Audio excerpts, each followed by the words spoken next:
कहते हैं कि हमारे शरीर में जो ऊर्जा है उसका कभी अंत नहीं होता। तो क्या मृत्यु सच में अंत है? मृत्यु क्या है? प्राण का शरीर से अलग होना, या फिर उस प्राण रूपी ऊर्जा का शरीर को त्याग कर ब्रह्मांड में मिल जाना, या फिर मुक्ति हमारे खुद के मस्तिष्क के मायाजाल से निकलना है?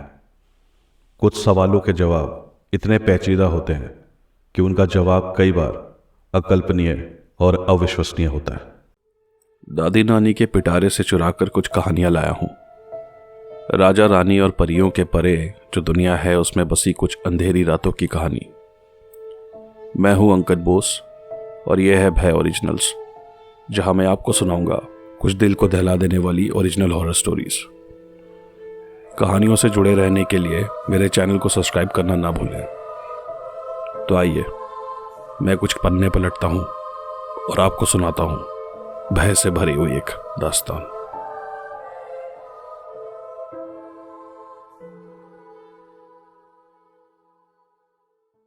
अध्याय 1, प्रस्तावना। अरे अरविंद, उस इन्वेस्टिगेटिव रिपोर्ट का क्या हुआ? सर, रिपोर्ट तो मैंने आपको कल शाम को ही मेल कर दी थी, आपने देखी नहीं? Oh sorry. एंड अरविंद, तुम्हारे भाई के बारे में सुनकर बुरा लगा। भगवान उनकी आत्मा को शांति दे। Thank you sir. अरविंद ने अभी अभी अपने भाई को खोया था। कई सालों से बीमारी से जूझते जूझते आखिरकार वो अपना देह त्याग कर प्रकृति में लीन हो गया था। वो अपनी बड़े भाई के बहुत करीब था और उसके जाने से उसके जीवन में एक खालीपन सा आ गया था, और उस सूनेपन को मिटाने के लिए अपने काम को ही अब अरविंद ने अपना सहारा बना लिया था। आज से तकरीबन 10 साल पहले उसने जर्नलिज्म का कोर्स ख़त्म करके एक छोटे से न्यूज़ एजेंसी से अपना कार्यकाल शुरू किया, और कामयाबी की सीढ़ी पर एक एक कदम चलते चलते वो आज देश के सबसे बड़े investigative news portal the India report में एक जाना माना सीनियर इन्वेस्टिगेटिव जर्नलिस्ट था। अरविंद के बारे में कहते हैं कि वो दूसरे रिपोर्टर्स से काफ़ी अलग है। उसका रिपोर्टिंग के लिए और जर्नलिज्म के लिए जो जुनून था वो आज के वक्त के टीआरपी ड्रिवन जर्नलिस्ट के मुकाबले अलग ही दिखता था। उसने कई बड़े और ख़तरनाक इन्वेस्टिगेटिव कहानियां कवर की थी जो अपने आप में केस स्टडीज़ बन गई थी, और जिनके चलते कई बार उसकी जान खतरे में भी पड़ गई थी। उसके जितने चाहने वाले थे उससे कई गुना ज़्यादा उसके नापसंद करने वालों की फहरिस्त थी, लेकिन अपनी कला और पेशे के प्रति समर्पित अरविंद ना कभी डरा और ना ही कभी अपनी राह से भटका। कमाल का व्यक्तित्व था अरविंद का। एक बात बताना तो भूल ही गया, एक जर्नलिस्ट होने के साथ साथ अरविंद एक लेखक भी था और कई पुस्तकें प्रकाशित कर चुका था। साहित्य की दुनिया में भी लोग उसका नाम जानते थे। एकांत, आकांक्षा और निर्वेद उसकी लिखी हुई किताबों में सबसे गहरी और रचनात्मक सोच वाली कहानियाँ थीं। अरे सुरेश, मैं एक मीटिंग के लिए निकल रहा हूँ, बॉस पूछे तो प्लीज़ बता देना। अरविंद ने अपने मेज़ पर पड़ी गाड़ी की चाबियां उठाई और दफ्तर से निकल गया।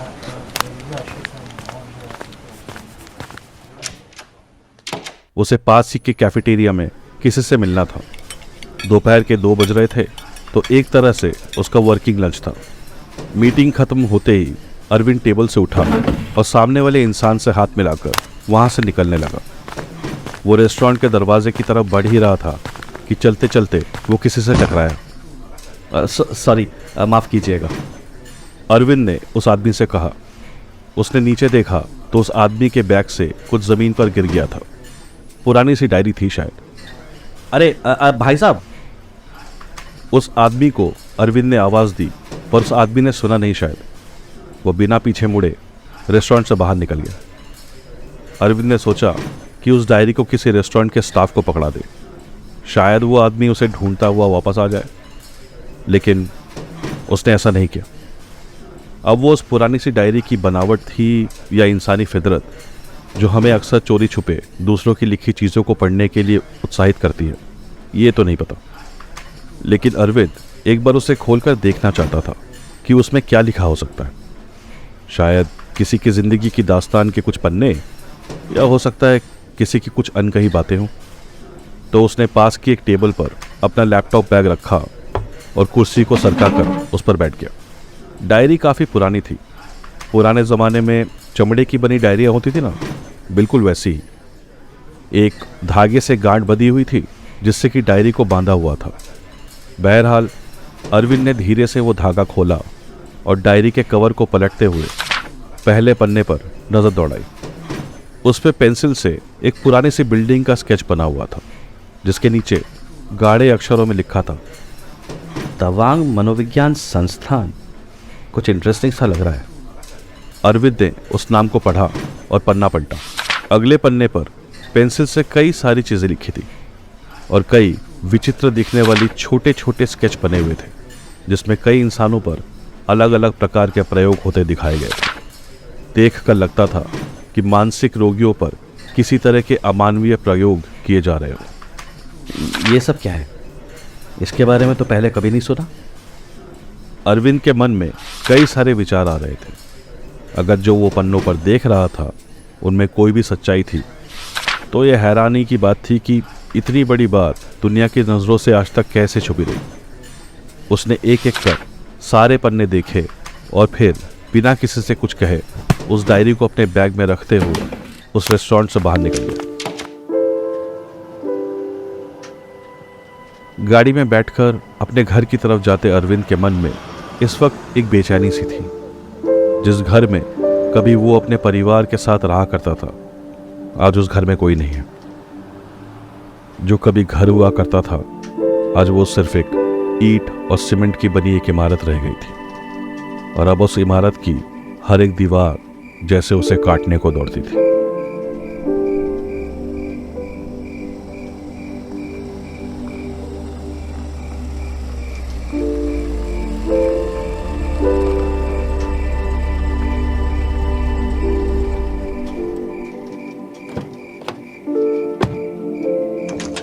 घर पहुंचकर सुबह का खाना फ्रिज में से निकालकर गैस पर गर्म करते हुए उसने खाने की मेज की ओर देखा। उसके और उसके बड़े भाई की छवि मन में इतनी ताज़ा थी कि उसे वो अपनी नज़रों के सामने दिखाई दे रहे थे। अरविंद ना, मैं ये खाऊंगा।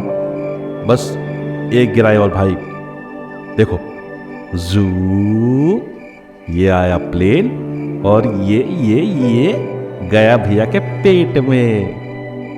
अरविंद के भैया ऑटिस्टिक थे और सालों से अरविंद ही उनकी देखरेख किया करता था, पर आज उस मेज पर कोई नहीं था।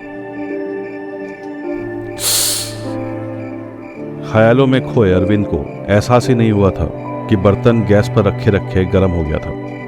उसने प्लेट पर खाना लिया और खाने की मेज पर 2 प्लेट्स रख दी, एक अपना और एक अपने भाई का। जाने वाले कभी मरते थोड़ी हैं, हमारी धड़कनें उन्हें कभी मरने नहीं देती, वो हमेशा उसमें जिंदा रहते हैं।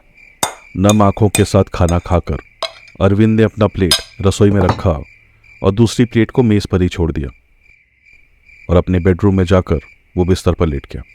पर 2 घंटे बीतने के बाद भी आज रात उसे बिल्कुल भी नींद नहीं आ रही थी। डायरी पर बने स्केचों की छवि उसके दिमाग में बार बार आ रही थी। आज रात शायद उसे नींद नहीं आने वाली थी। वो बिस्तर से उठा, स्टडी टेबल पर रखा टेबल लैंप जलाया और अपने बैग से लैपटॉप को निकालकर उसे चालू करके तवांग मनोविज्ञान संस्थान के बारे में पढ़ने लगा। इंटरनेट पर भी उसके बंद होने से पहले की ही खबरें थी, लेकिन उसके बंद होने के बाद उसके बारे में 2-4 लेखों के अलावा और कोई जानकारी नहीं थी। लेकिन उस जगह के बारे में कुछ तो था जो उसे अपनी ओर खींच रहा था। डायरी में बने स्केच और उन पर गड़ी हुई विचलित करने वाली वो इंसानी आकृतियाँ उसके दिमाग से जा ही नहीं रही थी। शायद उसके भाई की मानसिक स्थिति के चलते उसे इन स्केचेस में बने सब प्रताड़ित लोगों से भी हमदर्दी हो गई थी और वो उन सब के बारे में और विस्तार से जानना चाहता था। वो कौन थे, उनका क्या हुआ। पर तब अरविंद को कहाँ पता था कि जिंदगी में कुछ बातें किसी साई की तरह होती हैं जिनका पीछा ना ही किया जाए तो ही अच्छा रहता है।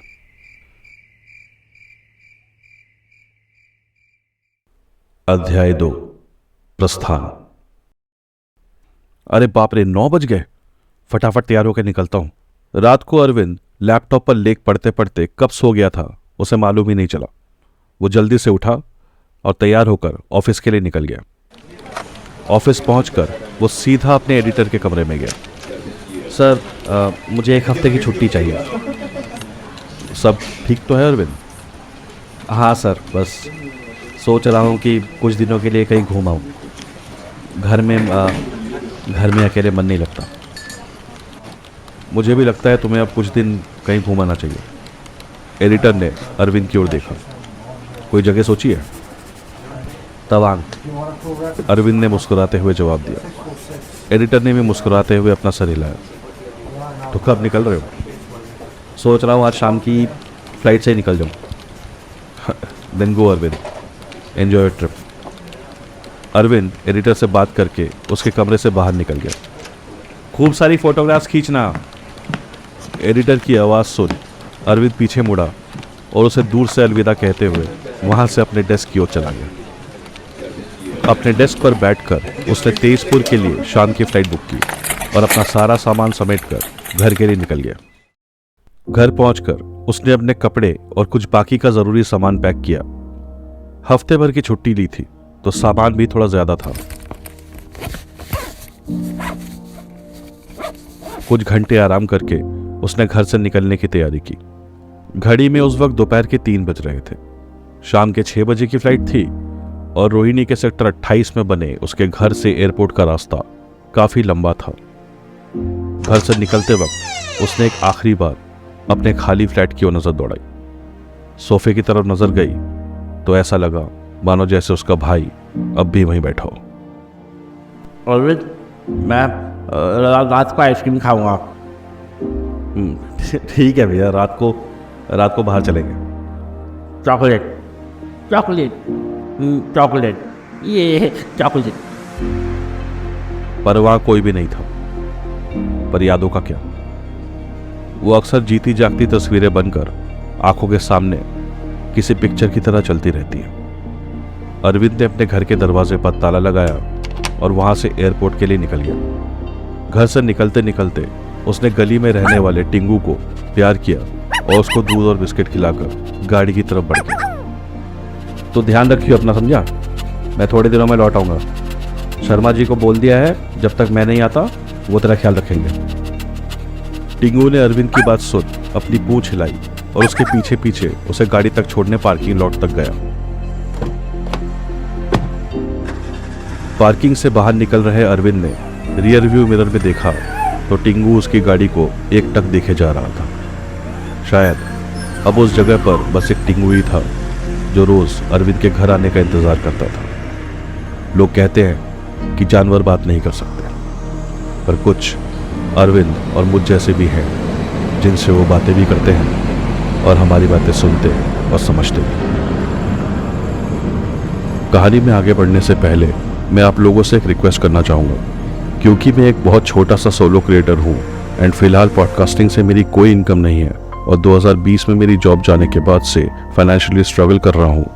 आपका 50 रुपीज़ का एक कंट्रीब्यूशन मुझे आगे इस पॉडकास्ट को और बेहतर करने में और ज़्यादा टाइम देने में मदद करने के साथ साथ अपने परिवार के एक्सपेंसेस को संभालने में भी बहुत मदद करेगा। तो अगर आप लोगों को मेरी कहानियाँ पसंद आती हों तो प्लीज़ कंसिडर अ डोनेशन। आप मुझे किसी भी UPI ऐप के ज़रिए भय ओरिजिनल्स @SBI पर डोनेट कर सकते हैं। Thank you so much. अध्याय 3, प्राप्ति। 2.5 घंटे की फ्लाइट के बाद आखिरकार अरविंद तेजपुर एयरपोर्ट पहुंच गया।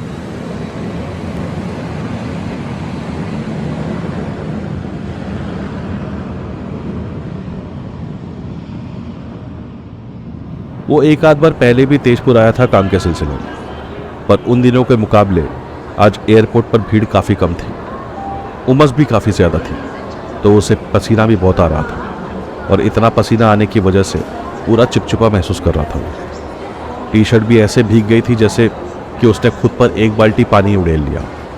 अपना सामान लेकर वो एयरपोर्ट से बाहर निकला तो टैक्सी वालों ने उसको घेर लिया। कहाँ जाएंगे सर? तवांग। तवांग में कहाँ सर जी? वो तवांग मनोविज्ञान संस्थान है ना, उसका एक चक्कर लगाकर कोई अच्छा सा होटल देखकर चेक इन करूँगा। अरविंद की बात सुनते ही न जाने क्यों बस सारे टैक्सी वालों ने अपने कदम पीछे खींच लिए। अरे क्या हुआ भाई, चलोगे? उसकी बात का किसी ने कोई जवाब नहीं दिया। सबको सांप सूंघ गया हो जैसे। वहाँ कोई नहीं जाएगा बाबूजी, और मेरी बानो तो आप भी वहाँ मत जाओ, अभी जवान हो, काहे खाली फोकट अपनी जान से खेलते हो। वहाँ खड़े टैक्सी वालों की भीड़ के पीछे से किसी ने आवाज़ दी। अरविंद ने देखा तो भीड़ को चीरते हुए एक ढीली सी पैंट और चेक वाली शर्ट पहना एक आदमी खड़ा था। शर्ट भी एक साइज बड़ी पहन रखी थी उसने। तेल में सनी हुए सर के बाल बिल्कुल माथे से चिपके हुए थे और मोटी सी नाक के सहारे टिका हुआ एक मोटा सा चश्मा था।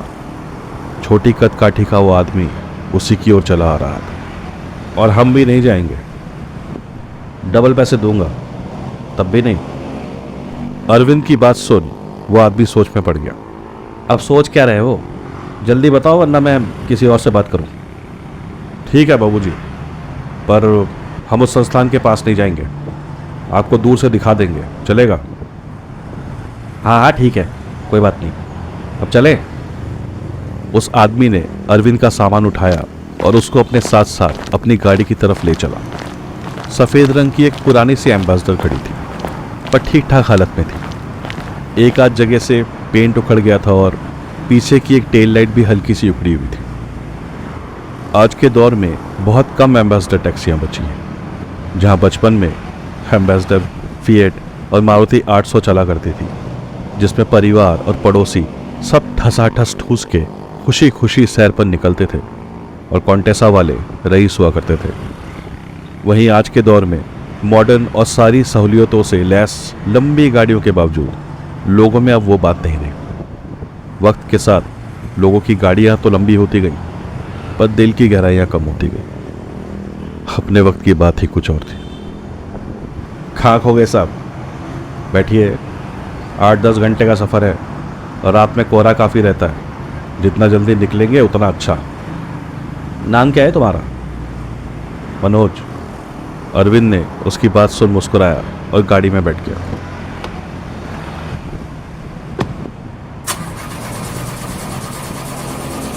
क्या हो गया? कुछ नहीं साहब, थोड़े नखरे करती है बस। चलती हुई गाड़ी के शीशे नीचे कर अरविंद खिड़की के बाहर देखने लगा। तेजपुर काफ़ी खूबसूरत शहर है, लेकिन फिलहाल उसे असम छोड़ अरुणाचल प्रदेश की पहाड़ियों का रुख करना था। उसने सोचा आते वक्त एक आध दिन तेजपुर में रुक जाएगा। कहाँ से आ रहे हैं साहब? मनोज ने रियरव्यू मिरर में अरविंद को देखते हुए पूछा। दिल्ली। हम यूपी से हैं साहब। यूपी से यहाँ कहाँ?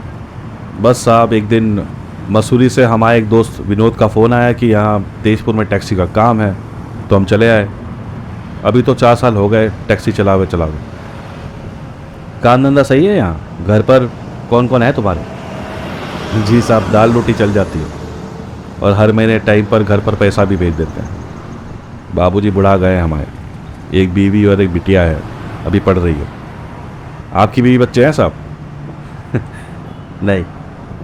अच्छा, वो तवांग मनोविज्ञान संस्थान का नाम सुनकर सब पीछे क्यों हट गए थे? वहाँ कोई नहीं जाता साहब, अजीब सी जगह है, शहर से दूर जंगलों के बीच में। हमारी मानो तो आप सीधे होटल चलो साहब। ऐसा क्या होता है वहाँ? कहते हैं अजीब अजीब आवाज़ें आती हैं और वहाँ से हर कोई नहीं जा सकता साहब। हम खुद ही पिछले 5 सालों से वो रास्ते पर नहीं गए। आसपास के गांव वाले भी नहीं जाते वहाँ। वैसे भी पगलैटों के बीच में कौन जाना चाहेगा साहब? दुनिया भर से पगलैट आते थे वहाँ जमा होने। अभी पिछले 5-7 सालों से कोई खैर खबर नहीं है उस जगह के बारे में। अब वहाँ कोई नहीं जाता साहब। अजीब अजीब बातें करते हैं लोग उस जगह के बारे में। बस गेट पर एक दरबार रहता है और वो किसी को अंदर जाने नहीं देता। हमने उस जगह को एक आध बार दूर से देखा था, पर अब तो जंगल इतने घने हो गए हैं कि कुछ भी नज़र नहीं आता। मनोज की बातें सुन अरविंद के मन में उस जगह के लिए उत्सुकता और बढ़ गई थी। सिर्फ एक डायरी में बने कुछ स्केचेस को देखकर उसका यूं इतना दूर चले आना क्या ठीक था? इन्वेस्टिगेटिव जर्नलिस्ट होने के बावजूद कुछ लेखों की वजह से आज वो तवांग मनोविज्ञान संस्थान की ओर बढ़ा चला जा रहा था। कभी कभी हम जिंदगी में बिना किसी कारण या तर्क के कई बार कुछ चीज़ों और जगहों की तरफ जाने अनजाने खींचे चले जाते हैं, जिन्हें शब्दों में व्यक्त करना बेहद कठिन होता है। वेलकम टू अरुणाचल साहब। अरे साहब, हम अरुणाचल प्रदेश में इंटर कर लिए हैं। उमस भरे वातावरण की जगह अब पहाड़ों की ठंडी ठंडी हवाओं ने ले ली थी। ऊंची लंबी पहाड़ियां और खुली वादियों में अरविंद को थोड़ा सा जिंदा महसूस हो रहा था। उसने गाड़ी के शीशे पूरे नीचे किए और अपने हाथों को बाहर निकाल हवा को और करीब से महसूस करने लगा। उसने अपने बटुए में से अपने भाई की तस्वीर निकाली और मुस्कुरा दी। उसके बड़े भाई को पहाड़ों से बहुत प्यार था। अरविंद अरविंद, ये देखो पहाड़ पहाड़। उसके भाई ने एक तस्वीर हाथों में पकड़कर अरविंद को दिखाया। पुराने मनाली का कोई पोस्ट कार्ड था। अब चलोगे घूमने फिर? उसने अपने भाई से पूछा। आहा, मजा आएगा, मजा आएगा। अरविंद ने अपने बड़े भाई को गले से लगा लिया। कहाँ खो गए साहब? मनोज ने अरविंद के कंधों पर हाथ रखा। आइए, थोड़ा सा चाय पी लीजिए। अरविंद को एहसास ही नहीं हुआ था कि एक बार फिर से वो मन ही मन में इतिहास के पन्ने पलटने लगा था। ढाबे पर गाड़ी कब रुकी, कब मनोज गाड़ी से बाहर उतरा, उसको पता ही नहीं चला था। उसने गाड़ी का दरवाज़ा खोला और ढाबे पर जाकर एक प्याली चाय पी। थोड़ी देर वहां हाथ पैर फैलाने के बाद गाड़ी एक बार फिर से चल पड़ी। और कितना टाइम लगेगा? अभी 2 घंटा और लगेगा साहब। आप पीछे की सीट पर थोड़ा सुस्ता लो। अरविंद को भी काफ़ी थकान महसूस हो रही थी। घर से एयरपोर्ट, फिर 2.5 घंटे की फ्लाइट और पिछले 7 घंटों से गाड़ी में बैठे बैठे उसका शरीर भी दुखने लगा था। मनोज की बात सुन वो पिछली सीट पर खिड़की से बाहर अपने पैर निकाल कर लेट गया। अध्याय 4, विषाद। गाड़ी की रफ्तार धीरे धीरे कम हो रही थी। अरविंद पीछे की बैक सीट पर अभी भी सोया हुआ था। गाड़ी धीरे धीरे एक बड़े से गेट के बाहर रुकी। गेट के बाहर एक आदमी कुर्सी पर बैठे सिगरेट पीते हुए अपने मोबाइल की स्क्रीन में कुछ देखने में व्यस्त था। गाड़ी एक झटके से रुकी तो अरविंद की आंख खुल गई। बस साहब, यही है तवांग मनोविज्ञान संस्थान की ओर जाने वाला रास्ता। अरविंद ने गाड़ी का दरवाजा खोला और गाड़ी से उतरकर कुर्सी पर बैठे उस आदमी की तरफ बढ़ा। हाँ भाई, मुझे तवांग मनोविज्ञान संस्थान जाना था। अरविंद ने उस आदमी से कहा तो वो आदमी मोबाइल स्क्रीन से अपनी नजरें हटाकर अरविंद को देखने लगा। वहां जाकर क्या करोगे? पूरा अस्पताल खाली पड़ा है। वहां खंडरों में क्या ढूंढना है आपको? खंडर? हाँ, पागलों का इलाज होता था, पर असली पागल तो यहाँ पागलों का डॉक्टर था, डॉक्टर दर्जी। बेचारा उन पागलों पर बहुत जुल्म करता था। पता नहीं क्या उटपटांग प्रयोग करते रहता था।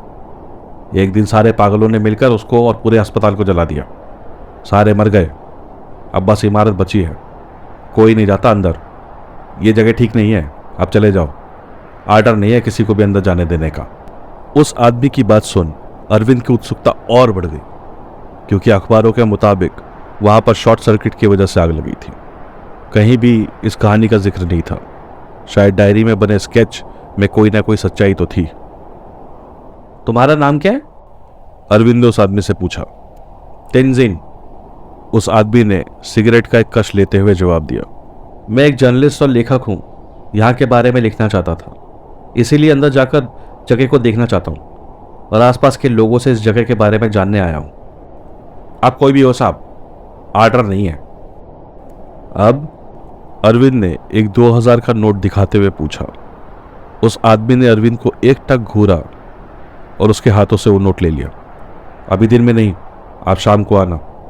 मैं हल्का सा गेट को खुला छोड़ दूंगा, और जैसा कि मैंने कहा ये जगह ठीक नहीं है तो मेरी कोई जिम्मेवारी नहीं है। आप अपने रिस्क पर जाओ, जाना है तो। अरविंद उसकी बात सुन थोड़ा सा मुस्कुराया और उससे कहा, मैं शाम को आता हूँ। ये कहकर अरविंद वापस गाड़ी की तरफ मुड़ गया और गाड़ी में बैठकर वहां से निकल गया। वहां से मनोज सीधा उसको होटल तवांग हाइट्स ले गया।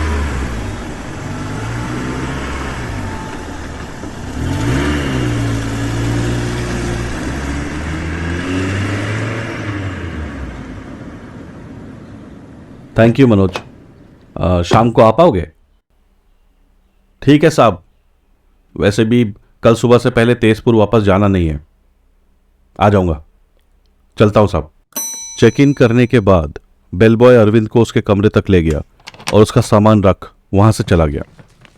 अरविंद ने ब्रेकफास्ट ऑर्डर किया और कमरे के पर्दे खींचकर बिस्तर पर लेट गया। थोड़ी देर में उसकी आंख भी लग गई। शाम के 6 बजे जब घड़ी का अलार्म बजा तब अरविंद की आंख खुली। उसने फटाफट से अपने कपड़े बदले और अपना कैमरा, एक टॉर्च और थोड़ा बहुत सामान अपने बैकपैक में रखा और होटल के लॉबी में जाकर बैठ गया। अपने कहे मुताबिक थोड़ी देर में मनोज भी वहां आ गया। साहब, अभी भी सोच लो, आपको सच में वहां जाना है? अरविंद ने मनोज की बात सुन अपना सर हाँ में हिलाया। ठीक है साहब, जैसे आपकी मर्जी। थोड़ी देर में अरविंद वापस उसी प्रवेश द्वार के बाहर था। मनोज ने गाड़ी का इंजन बंद किया।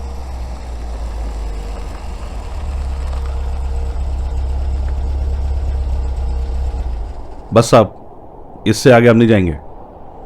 वो सामने उस पेड़ के नीचे गाड़ी लगा रहे हैं, आप ज्यादा देर मत लगाना। भूतों का तो पता नहीं साहब, पर यहाँ पहाड़ों में रात को जंगली जानवरों का खतरा रहता है। अरे तुम भी साथ चलो, अरविंद ने मुस्कुराते हुए कहा। हमारे बीवी बच्चे हैं साहब, हम अपनी ये पुरानी टैक्सी चलाकर ही खुश हैं। हाँ, आप जाइए। ठीक है, पर तुम यही रुकना, चले मत जाना। मनोज ने अरविंद की बात पर हामी भरते हुए गाड़ी आगे बढ़ा दी और सामने पेड़ के नीचे लगा दी। सूरज को डूबे हुए 1 घंटा बीत चुका था और हालांकि अभी सिर्फ 7 ही बजे थे, पर अभी से कोहरा इतना घना होने लगा था कि लग रहा था कि आधी रात का वक्त हो। पूर्णिमा की चांद की रोशनी में नहाई हुई पहाड़ियां, मंद मंद ठंडी हवा में हिलते पत्तों की आवाज और दूर किसी गांव से आते कुत्तों की भौंकने की आवाजें वातावरण को और भी रहस्यमय बना रही थी। तवांग मनोविज्ञान संस्थान के उस मुख्य द्वार के पीछे की दुनिया पिछले 5-8 सालों में किसी ने नहीं देखी थी। वैसे भी जली हुई इमारतों में किसी की दिलचस्पी क्या होती, खासकर वहां जहां इतने सारे लोग काल का ग्रास बने हो। वहां कोई पागल ही जाना चाहेगा।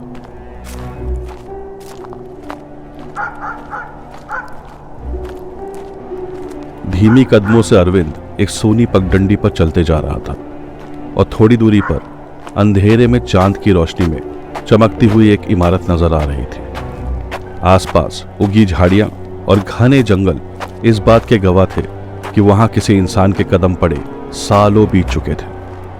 शायद वह इमारत भी इतने सालों से किसी के वहां आने के इंतजार में थी।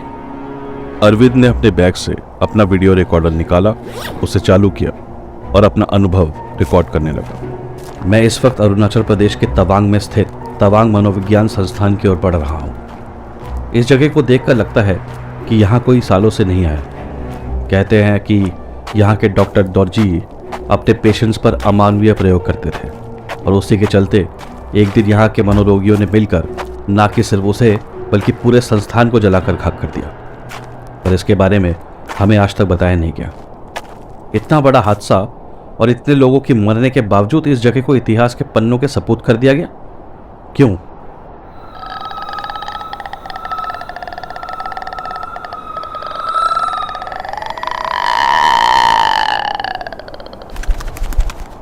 कौन?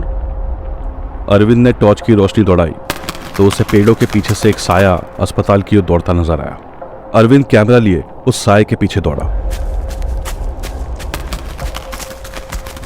दौड़ते दौड़ते वो अस्पताल के मेन डोर तक पहुंच गया, लेकिन उसे कोई नजर नहीं आया। शायद ये उसके मन का भ्रम था, या फिर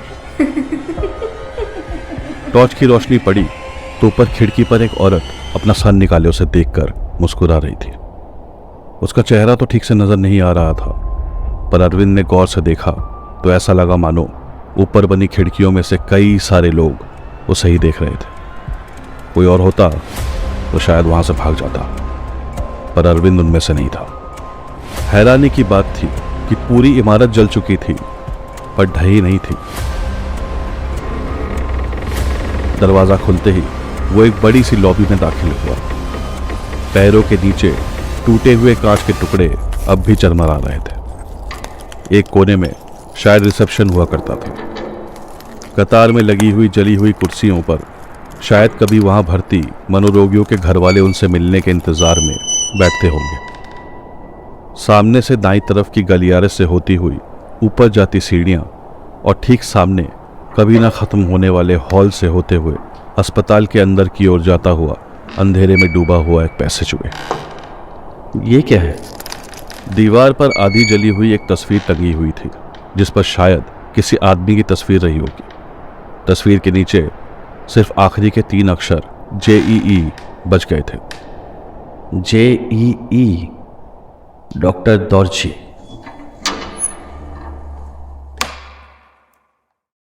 अध्याय 5, माया। अरविंद वहां से आगे की तरफ बढ़ा तो उसे ऐसा लगा कि पीछे से कोई गुजरा। उसने पलट कर देखा तो एक पुलिस वाला हाथों में फाइल लिए रिसेप्शन की तरफ बढ़ रहा था। उसके पीछे पीछे कुछ लोग स्ट्रेचर पर एक आदमी को बांधे चल रहे थे। अंधेरे की वजह से किसी का भी चेहरा ठीक से नजर नहीं आ रहा था। हे, छोड़ मुझे, छोड़। जो बुला रहा है, मुझे जाना है, छोड़। नर्सेस को आइसोलेशन में डालना पड़ेगा, बहुत ही वायलेंट पेशेंट है। 3 लोगों की हत्या का आरोप है इस पर। कोर्ट ने इसको यहाँ एडमिट करने को कहा है। ये रहे पेपर, अब जल्दी से इसकी फाइल बना दो। वार्ड बॉय, इसको इंजेक्शन दो, पेशेंट कंट्रोल से बाहर हो रहा है। लॉबी में मौजूद डॉक्टर के कहने पर उस आदमी को वार्ड बॉय ने इंजेक्शन लगाया तो वो आदमी बेहोश हो गया और उसके साथ ही वो सारे लोग एकाएक गायब हो गए। अरविंद जैसा साहसी इंसान भी इस वक्त घबराया हुआ था। वो सब क्या था? क्या वो जगह उसके दिमाग से खेल रही थी या फिर सच में उसे वहां घटी घटनाएं नजर आ रही थी? उसने अपने कैमरे में चेक किया और उसमें सिवाय अंधेरे में उसकी टॉर्च की रोशनी में नजर आती जली हुई मैली कुचली दीवारें और जले हुए इस रिसेप्शन पर दीवार पर बने एक सुराख से आती चांद की रोशनी की एक रेखा के सिवाय और कुछ रिकॉर्ड नहीं हुआ था। ये कैसे संभव है? हाँ मेरे पास। अरविंद ने आवाज की दिशा में टॉर्च की रोशनी दौड़ाई तो उसे वही औरत एक बार फिर से नजर आई, पर इस बार उसे उसका चेहरा पहले से बेहतर नजर आ रहा था। वो उसे हाथों के इशारे से अपनी ओर बुला रही थी। जले हुए सर पर इधर उधर बस कुछ ही बाल बचे थे। आधे चेहरे पर त्वचा भी नहीं थी।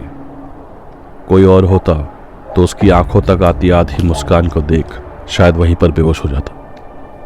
अरविंद के पैर कांप रहे थे पर वो फिर भी उसकी ओर बढ़ा।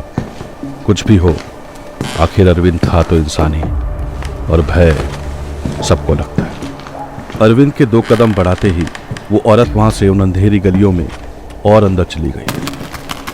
अरविंद धीरे धीरे एक एक कदम आगे बढ़ता जा रहा। अंधेरे में उसे कुछ आवाजें आ रही थी पर उसने गौर नहीं किया था। शायद जैसे जैसे वो आगे बढ़ता जा रहा था उसके पीछे भीड़ बढ़ती जा रही थी। अंधेरे में चमकती वो आंखें जो दबे कदमों से उसके पीछे पीछे चल रही थी, वो किनकी थी? कौन है? कौन है पीछे? वहाँ कौन जा रहा है? चॉकलेट। अरविंद के पीछे मुड़ते ही उसे सीढ़ियों पर खड़े एक लड़के ने आवाज दी। टॉर्च की रोशनी में उन चमकती आंखों की पुतलियों को कौन अनदेखा कर सकता था? भैया, टिंगू, मैं यहाँ हूँ, खाना। अरविंद गलियारे के बीच में खड़ा कांपती हाथों से कभी सीढ़ियों की तरफ तो कभी अंदर की तरफ रोशनी करता। खोल दरवाजा, खोल नहीं तो तुझे भी मार दूंगा। अचानक से आई उस आवाज की वजह से अरविंद का दिल तेजी से धड़क उठा और उसके हाथों से कैमरा नीचे जमीन पर गिरकर टूट गया।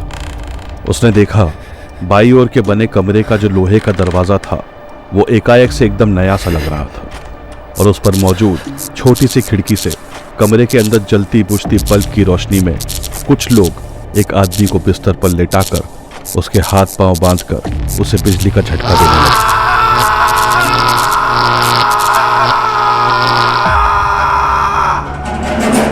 अरविंद ने दरवाजा खोला तो अंदर सिवाय जले हुए फर्नीचर, टूटी फूटी पड़े मेडिकल इक्विपमेंट और यहां वहां से धसी हुई दीवारों के सिवाय और कुछ नहीं था। यहां तक कि दरवाज़ा भी पूरी तरह से जंग खाया हुआ था। वो वहाँ से पीछे मुड़ा और सीढ़ियों की तरफ गया। ये सब क्या हो रहा है? मुझे लगा मैंने भैया को देखा। वो थोड़ा सा और आगे गया और सीढ़ियों के पास खड़े होकर ऊपर नजर दौड़ाई। ऊपर वाले मंजिल पर तालियां बजाते हुए एक लड़का किसी आदमी के पीछे पीछे चला जा रहा था। बाबा पहाड़ पहाड़ जाऊंगा, पहाड़ जाऊंगा बाबा। अरविंद तेज कदमों के साथ सीढ़ियों से ऊपर गया। सामने ऊपरी मंजिल की दीवारों के कोनों पर चमगादड़ों के सिवा और कोई नहीं था। फिर अचानक से सामने बनी बाई ओर जाने वाले गलियारे से वो औरत हाथों में चाकू लिए अरविंद की तरफ दौड़ती हुई आई और चाकू को उसके सीने के आर पार कर दिया। ये क्या? अरविंद ने अपनी छाती पर हाथ फेरा तो वहां कोई घाव नहीं था। वो औरत बिल्कुल उसके सामने खड़ी थी और उसके साथ में उसका भाई और अंधेरे में एक आदमी खड़ा था। नो भाई ने हमको क्यों मारा? उसके भाई ने औरत के पल्लू को खींचते हुए पूछा। माँ, भाई, बाबा। उसकी आंखों के सामने मुस्कुराते हुए तीनों ने अपने आप पर तेल छिड़क कर खुद को आग लगा दी। पूरा अस्पताल उस आग की लपटों से निकलती रोशनी में नहा गया। अपने परिवार को अपनी आंखों के सामने ही उछलता देख अरविंद मानो पागल सा हो गया। डॉक्टर पेशेंट रिस्पॉन्ड नहीं कर रहा। आवाज सीढ़ियों के नीचे से आ रही थी। अरविंद ने नीचे झांका तो हॉस्पिटल का स्टाफ व्हीलचेयर पर एक पेशेंट को लेकर जा रहा। उसने नीचे टॉर्च से रोशनी की तो इस बार उसे उस पेशेंट का चेहरा साफ नजर आया। ये नहीं हो सकता। वो दौड़ते हुए सीढ़ियों से नीचे गया। 2 घंटे पहले तक पेशेंट बहुत वायलेंट था डॉक्टर। इलेक्ट्रिक शॉक्स के बाद अचानक से नॉन रिस्पॉन्सिव हो गया। स्टाफ आपस में बातें करते हुए पेशेंट को लेकर गलियारे से अंदर जा रहा था। अरविंद व्हीलचेयर के साथ चलते चलते उसके और पास गया। पहली मंजिल से टॉर्च की रोशनी में जिसे उसने देखा था वो उसकी नजरों का धोखा नहीं था। वो वाकई में अरविंद ही था। ये मेरे मन का वहम है। मैं तो ये रहा। फिर ये व्हीलचेयर पर मैं कैसे? अरविंद उनके पीछे पीछे गया तो स्टाफ व्हीलचेयर लेकर एक कमरे में दाखिल हो गया।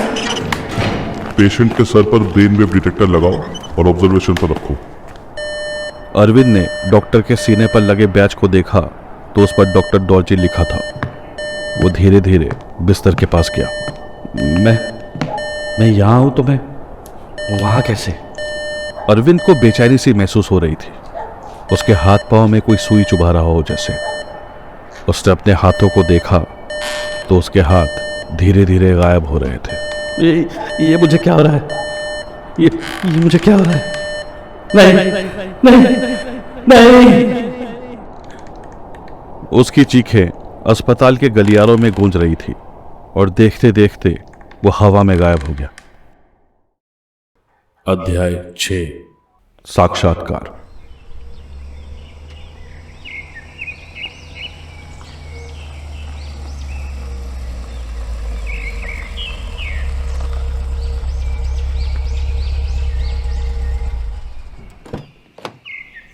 अरे मनोज साहब, कैसे हैं आप? हम ठीक हैं। कुछ काम से तवांग आए थे, सोचा अस्पताल का एक चक्कर लगा लें। अरे टिंगू, कैसा है तू? बिस्किट खाएगा? मनोज ने टिंगू को कुछ बिस्किट खिलाए और टिंगू ने भी खुशी खुशी वो बिस्किट खा लिए। आप हर बार आते हो तो ये आपके पास चला आता है, बाकी किसी भी विजिटर के पास नहीं जाता ये। तेंजिन ने मुस्कुराते हुए मनोज को देखा। डॉक्टर डॉर्जी है अंदर? हाँ, अभी अस्पताल के राउंड पर है। आप उनके ऑफिस में बैठो, वो थोड़ी देर में आ जाएंगे। मनोज ने अपने ड्राइवर को इशारा किया कि वो गाड़ी सामने पेड़ के नीचे पार्क कर दे और गेट से अंदर घुसकर अस्पताल की ओर चलने लगा। अस्पताल के आसपास का लॉन और पेड़ पौधों का रखरखाव बहुत अच्छे से किया गया था और साफ सफाई का भी बहुत ध्यान रखा गया था। देखकर लगता ही नहीं था कि वहाँ कोई सरकारी मनोविज्ञान संस्थान है। ऐसा लगता था किसी अच्छे खासे रिसोर्ट की ओर जाने वाला रास्ता हो। मनोज ने लकड़ी का बना दरवाज़ा खोला और अस्पताल के अंदर दाखिल हो गया। कतार में लगी हुई कुर्सियों में वहाँ भर्ती पेशेंट्स के रिश्तेदार बैठे अपने परिजनों से मिलने का इंतजार कर रहे थे। दीवार पर डॉक्टर दौरजी की एक बड़ी सी तस्वीर लगी थी, जिसके नीचे बड़े बड़े अक्षरों में लिखा था, डॉक्टर दौरजी, वरिष्ठ मनोचिकित्सक। मनोज रिसेप्शन पर बैठी नर्स की ओर देखकर मुस्कुराया और सीधा डॉक्टर दौरजी की दफ्तर की ओर चला गया। उसके कुर्सी पर बैठते बैठते ही डॉक्टर दौरजी भी वहां आ गए। अरे मिस्टर मनोज, कैसे हैं आप? हम ठीक है डॉक्टर। अरविंद कैसा है? आप आइए मेरे साथ, खुद ही देख लीजिए। डॉक्टर दौरजी ने अरविंद की तरफ देखते हुए मनोज से कहा, मुझे आज भी याद है, ये हमारे अस्पताल का सबसे वायलेंट केस था। जब पहले दिन पुलिस इसे यहाँ लाई थी, he was almost out of control. छोड़ मुझे, छोड़। जो बुला रहा है, मुझे जाना है, छोड़। A classic case of paranoid schizophrenia. Doctor दौरजी ने मनोज की ओर देखा। हंसता खेलता परिवार था डॉक्टर, हम तो बचपन से जानते हैं इसको। अजीब अजीब सी बातें करने लगा था। मेरे घर पर जो 2 लोग हैं वो जिंदा नहीं है बल्कि मरे हुए हैं। अपने माँ और बाप से डरने लगा था। कहता था वो भूत हैं और हम उन्हें मार देंगे। बस अपने भाई से बहुत प्यार करता था। मैंने इसको किसी तरह समझा बुझा कर ट्रीटमेंट भी चालू करवाया था, पर इसने दवाइयां लेना ही बंद कर दिया। और फिर एक दिन अपनी माँ को चाकू मारकर अपने घर में आग लगा दी। बेचारा इसका ऑटिस्टिक भाई और इसके पिता दोनों उस आग में झुलस कर मर गए। इसके भाई के मौत का बहुत गहरा सदमा पहुंचा था इसको। लेकिन स्ट्रेंजली इतना वायलेंट होने के बावजूद जानवरों से बहुत प्यार था इसको। शाम के वक्त इसको स्टाफ के सुपरविजन में जब लॉन में लेके जाते थे तो टिंगू, ये हमारा कम्युनिटी डॉग, उसको बहुत प्यार करता था और स्टाफ से बिस्किट मांगकर उसे खिलाया करता था। ये क्या हो रहा है डॉक्टर? ये एक ब्रेनवेव डिटेक्टर है, पेशेंट की दिमाग की एक्टिविटी को मॉनिटर करता है। अरविंद के शरीर में पिछले 8 सालों से कोई मूवमेंट नहीं है और इसकी आंखें हमेशा खुली रहती हैं। इसके ब्रेनवेव्स को स्टडी करके ऐसा लगता है जैसे कि उसका मस्तिष्क 24 घंटे सजग है, मानो मन ही मन में किसी दुनिया को बार बार जी रहा हो। मतलब कि शायद उसका सबकॉन्शियस उसको एक ऐसी दुनिया दिखा रहा हो जो है ही नहीं। और हो सकता है कि जिन जिन को वो जानता था वो सब उस कहानी के किरदार हों। हर इंसान की कुछ इच्छाएं होती हैं, जैसे कि वो जिंदगी में क्या बनना चाहता था, क्या पाना चाहता था। जो जिंदगी उसने जी उसका घटनाक्रम या फिर उसने जो किया उसका अपराध भार यानी कि गिल्ट उसे अपने ही मस्तिष्क में किसी समय चक्र में कैद किए हुए हो। उसकी आंखों को गौर से देखो, अभी भी आंसू गिर रहे हैं। The human brain is incomprehensible mister Manoj. आज तक मेडिकल साइंस उसे पूरी तरह समझ नहीं पाया। शायद अरविंद भी अपने ही मस्तिष्क के बुने मायाजाल में फंसा हो। Who knows? फिर मिलेंगे दोस्त। मनोज ने अरविंद की ओर देखा और उसके पास जाकर उसके सर पर अपना हाथ फेरा और थोड़ी देर वहां रुकने के बाद डॉक्टर दौरजी के साथ कमरे से बाहर निकल गया। कहाँ जाएंगे सर? तवांग में कहा सर जी? वो तवांग मनोविज्ञान संस्थान है ना, उसका एक चक्कर लगाकर कोई अच्छा सा होटल देखकर चेक इन करूंगा।